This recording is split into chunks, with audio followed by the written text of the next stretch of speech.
So I want to get back into the flow of doing these videos once again, and basically what I'm going to be talking about today is the English Premier League, and I'm hopefully going to talk about a few of the other leagues as well. Over the next few videos that I'm doing, and space them out so I've got some content when I'm not using a laptop. And basically, today is the day where Liverpool played their second leg against Hoffenheim and won by 4 goals to 2, which means they've now book their place into the group stage, and the group stage draw for the Champions League is tomorrow. And also, it's the same day that Wayne Rooney has announced his retirement from the English national team, which made a lot of sense to me. I mean, obviously, he's had a very good comeback thus far at Everton, and I think that playing for England now, it's something that he doesn't really kind of need to do anymore. He's kind of proved himself both for Manchester United and England. There was a poll thing that asked, was he could he be considered a flop at Manchester United? I thought that was absolutely ridiculous. I mean, he's going to go down as one of the greatest of all time. He's their highest scorer in the Premier League, and the last few years, yeah, he did tail off and wasn't the same player that he was. But to say that he could have been a flop there, it's absolutely ludicrous. But anyway, going into today's video, I'm going to discuss, certain things in the Premier League, discuss who could win the league, who could get relegated, and such not. Basically, you have to start from the top. So obviously, Chelsea are the current champions, and a lot is going on there. Very similar to Mourinho's last season there. Now, of course, it's not the same situation where Conte's saying stuff and trying, almost seems like he's trying to get himself sacked from the job. But there's a lot going on. There's been rumours pretty much since Conte's come to the club that he was going to go back to Italy, or he wasn't happy, or he wanted to leave. And now apparently Chelsea have lined up Tuchel, who I believe is a Borussia Dortmund manager. I could be wrong about that, as his replacement. So there definitely is something to that. And obviously, there's a whole situation with Diego Costa. I mean, he's coming to the end of his run at Chelsea. He's refusing to come back for training. And they just seem to be in a real disarray. I mean, I was very surprised that they beat Tottenham Hotspur at the weekend. I thought they were very lucky to beat Tottenham at the weekend. But, as one of my friends as a Chelsea fan said, it's 3 points, and 3 points is what matters. I do not see Chelsea retaining the Premier League. I would be very surprised if they did. I think it could be difficult for them even to hit top four. The ironic thing about them is that they actually have depth issues, and for a team that has about 30, 40 players out on loan, it seems a bit ridiculous that they have depth issues. I mean, obviously, if they had players like Loftus-Cheek and some of the other guys, obviously, that they've put out on loan, then they wouldn't obviously have any issues with their depth, and hadn't sold players like Nathaniel Chalobah, but they have, and now they're linked with a £40 million move for Drinkwater. I mean, the transfer fees now for players. I mean, players that it's just going to be a squad player. Let's be honest, it's absolutely ridiculous. It's going to be a very difficult season for Chelsea. I mean, obviously they're going to have to sort out whatever's going on there and try and move forward. But I don't see them winning the league, and I think they've been in the Champions League. If they go far in that, they could find it very difficult to finish top four. Brings me to Tottenham Hotspur, obviously finished second last season. I think once again they will be the main title challenger. Not sure how well they'll do in Europe. They might obviously do better than they did last year. They certainly wouldn't be hard for them to do better than what they did. They certainly did very poorly last year in Europe. Haven't made a great deal of signings, but they're not. They're apparently now looking obviously at a few players now, but for where Tottenham finished last season, and for the players that they have, and for some of those players obviously being younger and obviously developing as a team, you can understand why they haven't made signings so far. I mean, you've got to kind of only sign players that are going to improve the team, and it's difficult to improve that Tottenham team. I mean, they ended the season with 13 wins out of their last 14 games. Unfortunately for them, they had a bad start, so they couldn't obviously tip Chelsea to the league title last season. Obviously, tipped Chelsea's title all along, really. But I think, again, they'll be the main challengers. Do I think they could win it? I think they could win it. Do I think they will? No, I don't think they will. And then that brings me to Manchester City. Now, this is a totally kind of separate kind of subject altogether. I'm going to be doing a video on my opinion of Pep Guardiola. Now, some people that know me obviously know that I'm a Manchester City fan, but I am also not very high on Pep Guardiola. But that, I'm not going to go too much into that. But when a couple of seasons ago, or last season, we signed John Stones for £50 million, and you've heard me talk about this before. A player is a very average defender, and in my opinion, worth a fraction of that. And he certainly proved that he's not been a good signing. And then this season you pay 50 million for Kyle Walker. Now Kyle Walker a few seasons ago was a really top kind of right back, and he's still a good right back. But when you're spending 50 million alone on a fullback, I mean, there's something far wrong here. The money that has been spent this season by Manchester City has been absolutely ridiculous. And Pep Guardiola now he has to win the league. He has to win the league, and we have to push on in Europe. And it's the same situation. With Paris Saint-Germain signing Neymar, it's not enough for them to win Ligue 1 and take it back from Monaco. They have to progress in Europe, and in my opinion, they'll go out when they usually go out, last 16 quarterfinals. And I think it'll be the same for Manchester City. Manchester City, awesome going forward, very good with the ball, shocking at the back, absolutely shocking at the back. So defensively poor, which a lot of these teams have the same problems. Out of all the top teams, Chelsea certainly have the best backline, in my opinion. Tottenham's backline is decent as well.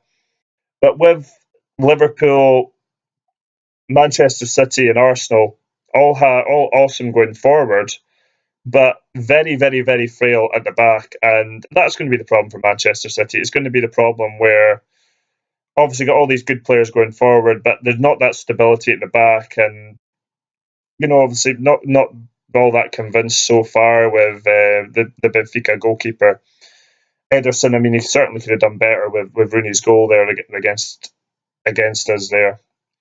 And yeah, I mean, I just don't see Manchester City winning the league, to be honest.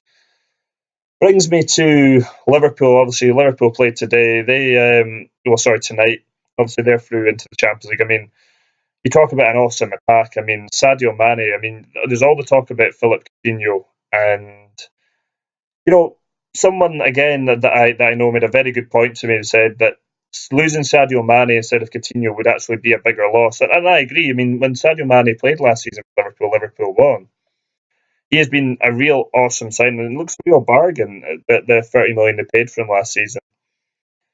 And again, they are so good going forward. But I mean, tonight is another example. They can see the two goals there against Hoffenheim, and they look very, very frail at the back. And in my opinion, and a couple of other people's I know opinion, they have obviously the solution to that in Mohamed Sakho. But as we know, him and Jurgen Klopp do not get on personally, and it doesn't look like that. It doesn't look like anything's going to kind of change there. So it's going to be a difficult season for Liverpool. They don't have a great deal of depth. Obviously, they have signed players. They need to sign more players. If they are going to win, if they're going to have a chance to win the league, in my opinion, they need to sign a new goalkeeper. As good a shot stopper as Mignolet can be at times, I'm still not convinced he can do the simple things.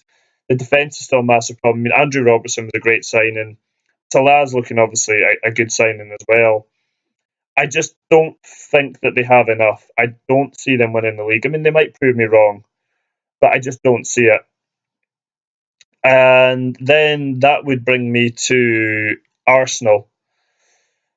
Arsenal, on the opening day there against Leicester, they had a scare. That was on the Friday. They were the first team to obviously play in the Premier League, and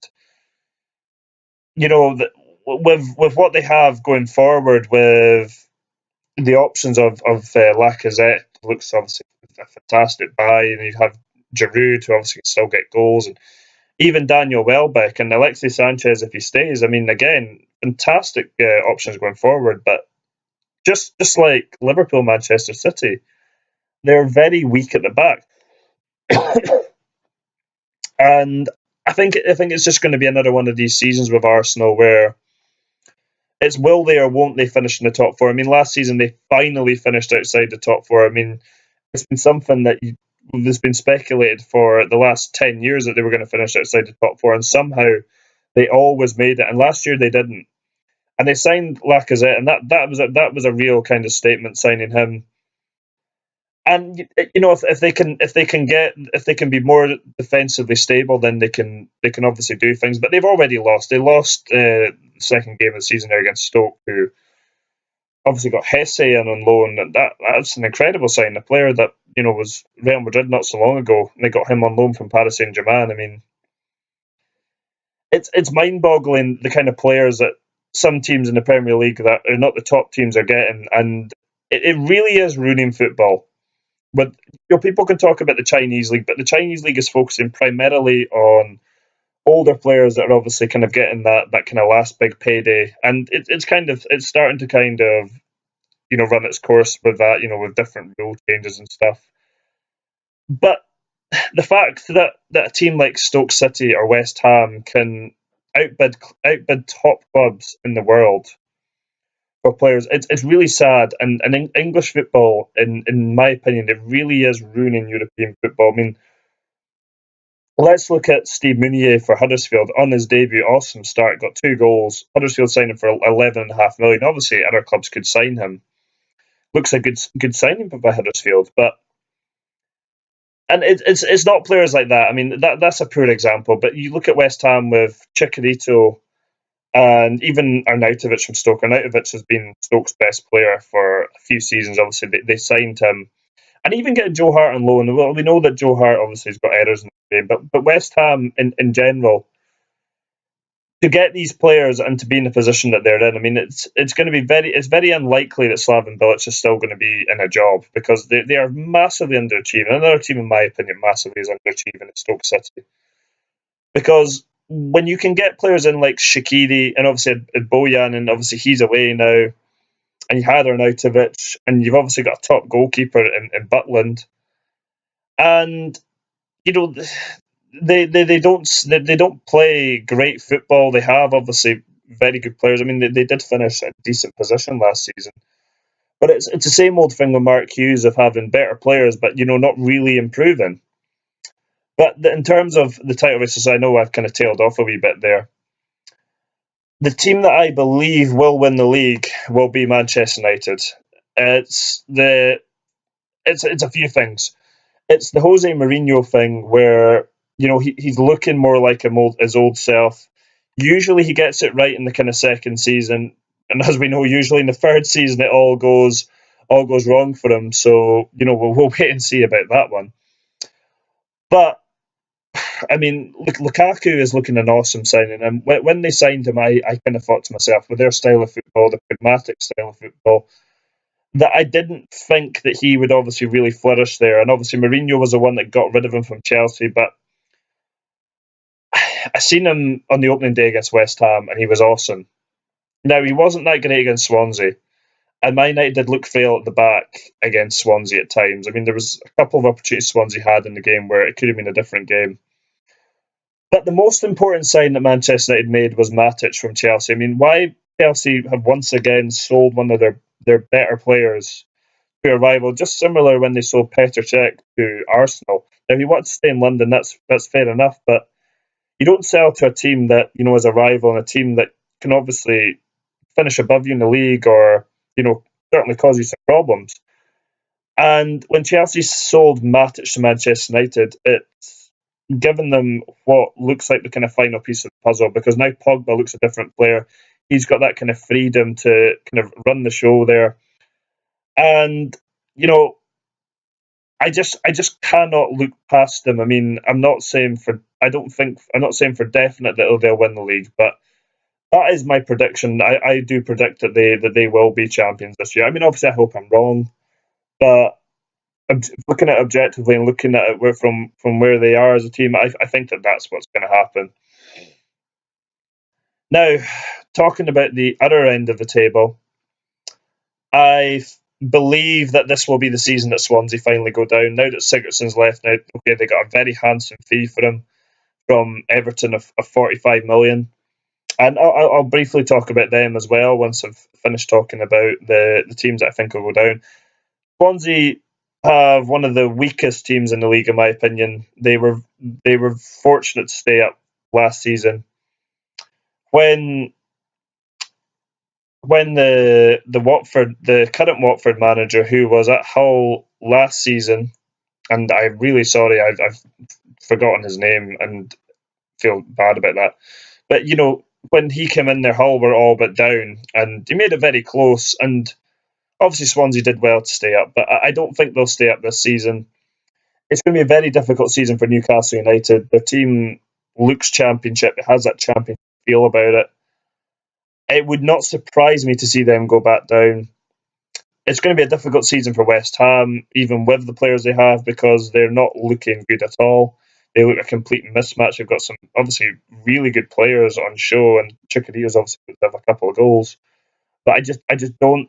I think it's going to be very difficult for them unless they make that managerial change soon, because it just does not seem to be working with Bilic. Crystal Palace are going to have a very tough season again. They have got good players, but with Frank de Boer, now obviously I don't know if this is a quote, but he said he obviously wants to try and get him to play like Barcelona. I think that it's going to fall flat, and there's a very good chance that Crystal Palace could go down. They just don't they just don't have they don't have the the toughness and the kind of the fortitude to stay up. In my opinion, they have obviously some good individual players, but I think when the chips are down, I just don't see that. I don't see that it being an easy season for them. I could very well see them go down. Brighton, I think out of the three promoted teams, I think Brighton will be the one that definitely goes down. They don't look like they've taken well to the Premier League so far. Yes, we're only 2 games in, and it's harsh to say so, but if you look at it from the point of view, Huddersfield have 6 points. Huddersfield obviously could absolutely go back down, and they will be in a relegation battle. I've no doubt about that. But I believe that they probably are more likely to stay up than Newcastle and Brighton. If I was to try and call who I think is going to go down, I will say Swansea, Crystal Palace, and Brighton. I think that Brighton will finish bottom, Swansea will finish 19th, and Crystal Palace will be 18th. As far as the top four, as I said, I think Manchester United will win the league. I think Tottenham will be second. Manchester City will be third. And it's difficult between Chelsea, Chelsea, Arsenal, and Liverpool. I think that Liverpool will probably get fourth. I think with Chelsea's problems that they're having, if they don't sort them out soon, yes, they did beat Tottenham there, but with all the stuff going on behind the scenes, that is going to kind of wear on them. They don't have obviously squad depth for the Champions League. I think that Liverpool probably maybe will get the fourth spot, but I wouldn't be surprised if they finished outside the top four. Now, again, I'll have a kind of quick mention about Everton. Everton have made some very good signs there in the summer. They paid 30 million for Jordan Pickford. Again, I think they overpaid for him, but there's no doubt he's a top talent and very, very good number one. He was very good at Sunderland last season, despite them getting relegated. He was excellent. They signed obviously Sandro Ramirez, who obviously product of the La Masia, the Barcelona youth team.